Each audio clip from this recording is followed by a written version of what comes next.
Hello my dear students, once again welcome back to our channel. It's continuing our problem solving series in sequences and series. Here I came up with 67th question written on the screen. Find the sum of series. This is very standard type of question and you would have to remember it because most of the time it is asked in exam. 7 is there, then 77 is there, then 777, that is 777 goes on up to 7 is written for n times. This is given to us. So to solve such type of question, we'll be going to bring it into the form of GP. For bringing it in the form of GP, I'll be going to take 7 as a common over here. We'll be going to divide it by 9 and we'll be going to multiply it with 9. So this will be going to get generated over here. And the final thing will be written by me as 9 written for n times. So the first term will be becoming what? 10 minus 1.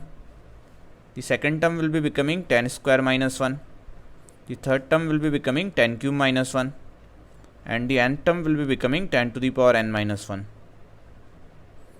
Proceeding further, we'll be going to write it like 7 by 9 multiplied by 10 plus 10 square plus 10 cube goes on up to 10 to the power n minus n will be written by us.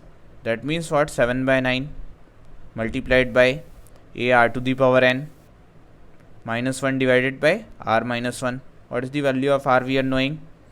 R as 10 we are knowing because each and every time I am multiplying previous term by 10 to get the next term. And minus n will be written over here.